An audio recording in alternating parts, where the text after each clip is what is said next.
अस्सलाम वालेकुम, मैं हूं आबिद। सेकेंड ईयर केमिस्ट्री के बायोकेमिस्ट्री के चैप्टर नंबर 21 में से लेक्चर नंबर 10 के पार्ट बी के साथ, lecture number 10 part B. My dear students, previous lecture में हमने पढ़ा था प्रोटीन की कंपोजिशन, प्रोटीन की डिफिनीशन, प्रोटीन की इंपॉर्टेंस। नाउ उस इंपॉर्टेंस को आगे लेके जाते हैं। Now we are going to discuss the functions of protein, why we use protein, what are its functions, why we call it the substance of prime importance. मतलब protein को हम यूं क्यों कहते हैं कि ये एक ऐसा सब्सटेंस है जो ह्यूमन या अदर काइंड ऑफ ऑर्गेनिजम्स के लिए बहुत अहम कंपोनेंट है। तो अभी इसके फंक्शन से हमें अंदाजा हो जाएगा अगर हम इसको डिस्कस करेंगे। So we will quite clear that yes, it is one of the most important substance which play a vital role in the growth of organisms. Protein, अगर हम इसका फंक्शन देख लें, सो प्रोटीन बेटे देख लें, protein is very important intra cellular macromolecule. Protein क्या है? प्रोटीन बहुत ही important intracellular. What does it mean? Intracellular, within the cell. जैसे हम कहें intramolecular forces within the molecule, between the atoms within the molecule. इस तरह intracellular का मतलब क्या है? Within the cell, सेल के अंदर बहुत अहम रोल प्ले करता है। और ये एक हेवी मॉलिक्यूल है, लाइटर मॉलिक्यूल नहीं है। जिस तरह से पहले हमने डिफाइन किया कि protein is high molecular weight organic compound which yield amino acid upon hydrolysis. इसका मतलब ये है कि protein is form by the condensation reaction of amino acid. So मैंने क्यों कहा कि ये बहुत ज्यादा इंपॉर्टेंट इंट्रासेलुलर मैक्रोमॉलिक्यूल है? बेटा प्रोटीन तकरीबन 50% of the dry weight of the body of organism is composed of protein. Dry weight मतलब बाकी कंपोनेंट इसमें से रिमूव कर दें और सिर्फ प्रोटीन छोड़ दें बॉडी में से, तो 50% जो है ये ऑर्गेनिजम्स, ह्यूमन मैनकाइंड की बॉडी 50% किस पर मुश्तमिल होती है? प्रोटीन पर मुश्तमिल है। इसका मतलब क्या हुआ कि protein is one of the important factor, important component used by animals,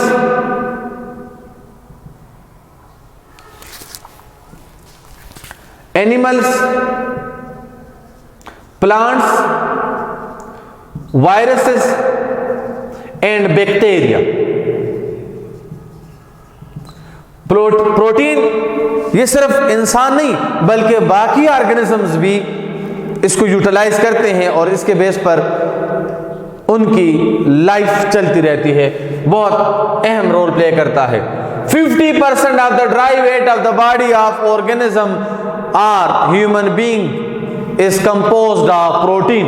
one of the most important factor, one of the most important MCQs, it should be remembered. Now, what is the role of protein in the chemical reactions? So, protein is used as a catalyst. It means that it is used as an organic catalyst. Enzyme क्या चीज है? Enzyme हम किस चीज को कहते हैं? Within yeast, and mean within, yeast mean, zyme mean yeast. So, protein क्या है? Protein कौन सा catalyst है? Organic catalyst है। और एंजाइम आप लोग विद इन डिफाइन यू करते हैं, it is an organic substance that is used to change the rate of chemical reaction within the body of organisms. So इसका मतलब क्या हुआ कि प्रोटीन क्या है? ऑर्गेनिक कैटलिस्ट है। Now what is a catalyst? Catalyst को बाज लोग यू डिफाइन करते हैं, it is the substance which increase the rate of chemical reaction. No, it is wrong. Catalyst is a substance that change the rate of chemical reaction. Sometimes it increase the rate of chemical reaction, while sometimes it does not increase the rate of chemical reaction, while sometimes it decrease the rate of chemical reaction. It means that catalyst is a substance. It should be remembered that catalyst is a substance that change the rate of chemical reaction. It also sometimes it increase the rate, while sometimes it decrease the rate. मिसाल दूं, मिसाल के तौर पर हमने पढ़ा है Lindlar's catalyst chapter number 16 में, रिएक्टिविटी ऑफ अल्काइन में। जब हम लिंडलर्स कैटलिस्ट यूज करते हैं तो अल्काइन का हाइड्रोजनेशन स्टॉप होता है अल्कीन पर। अल्काइन लिंडलर्स कैटलिस्ट मतलब बेरियम सल्फेट और क्विनोलिन का जो मिक्सचर है, उस कैटलिस्ट की मौजूदगी में अल्काइन हाइड्रोजनेशन प्रोसेस के जरिए अल्केन में कन्वर्ट नहीं होता, बल्कि ये अल्कीन स्टेज पे स्टॉप हो जाता है। क्यों? क्योंकि क्विनोलिन इसमें मौजूद हैं, वो ऑर्गेनिक है, इसके सरफेस के ऊपर एक्टिव साइट्स होते हैं और वो इनहिबिटर्स की वजह से ब्लॉक हो जाते हैं, फर्दर रिएक्शन नहीं होगा। So I think it should be clear that catalyst is a substance which increase और decrease the rate of chemical reaction. It doesn't mean that it only increase, it also decrease the rate of chemical reaction, and the type of process is known as, or the kind of catalysis in which the rate of chemical reaction decreases is known as negative catalysis. Now my dear students, तो enzyme को हम as a catalyst use करते हैं। For example हम fermentation process में जो हम catalyst use करते हैं, लाइक जाइमेज, इन्वर्टेज, सो ये क्या है? These are protein. Now another one, it is use as a barrier. Barrier का काम क्या है? बैरियर मीन कि यहां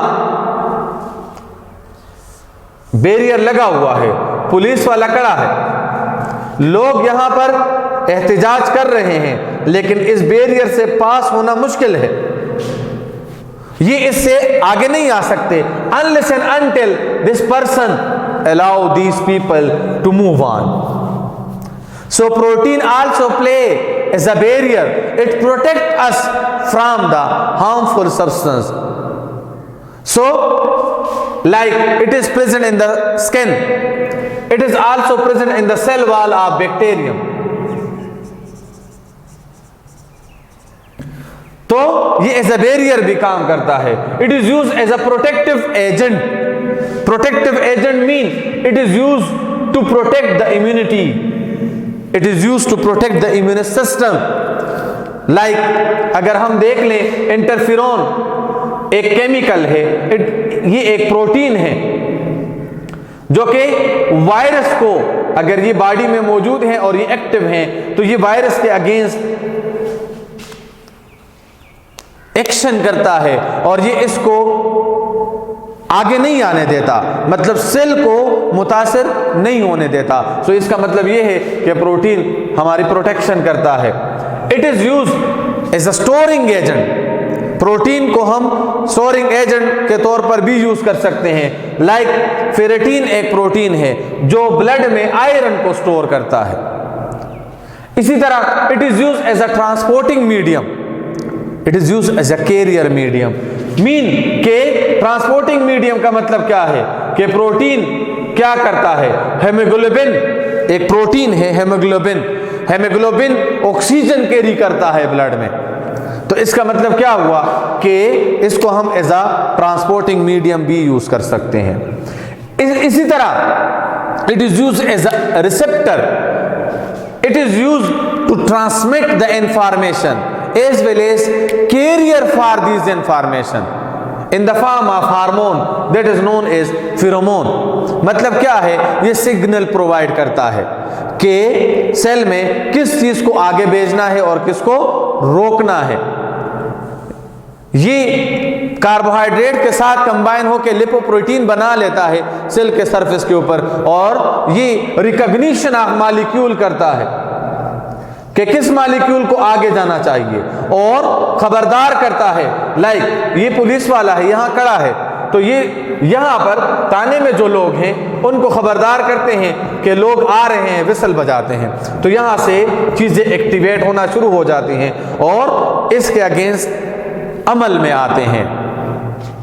इसी तरह protein also, it is also involve in muscle relaxation और कंट्रैक्शन। ये मसल रिलैक्सेशन और कंट्रैक्शन में भी बहुत अहम रोल प्ले करता है, जिसकी एग्जांपल है, वेल नोन एग्जांपल है एक्टिन एंड मायोसिन। एक्टिन और मायोसिन मसल कंट्रैक्शन और रिलैक्सेशन में अहम रोल प्ले करता है। Protein is also used as a transmitter. It is used to convert the characteristics from parents to offspring like heredity character, और जिसके लिए जो प्रोटीन यूज होता है that is known as nucleoprotein. DNA मतलब genetic information provide करता है, signals provide करता है nucleoprotein. So my dear students, this is something about the functions of protein and introduction of protein.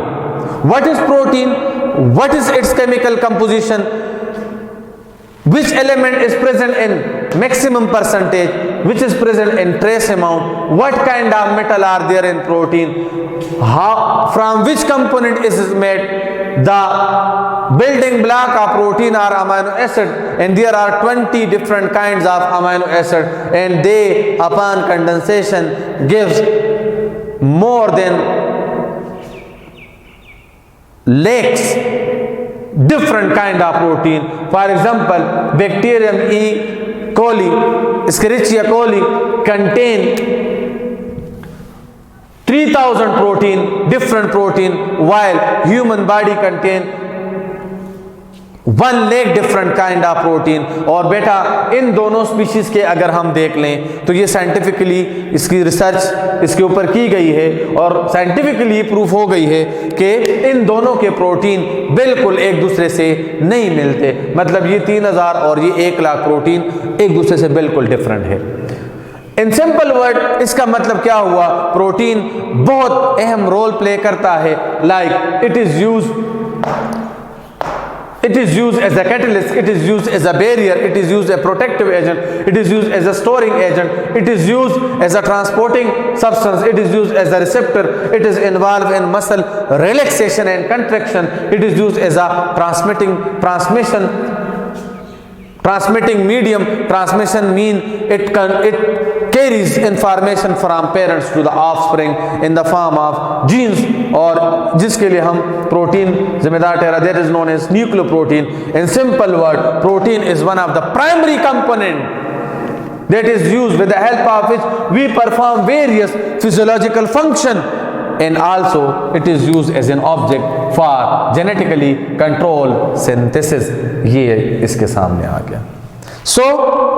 मेरे बेटे ये सब कुछ हमें क्लियर हो गया है कि प्रोटीन कितना अहम है। इसके बाद हम इसके नेक्स्ट लेक्चर में क्लासिफिकेशन की तरफ जाएंगे।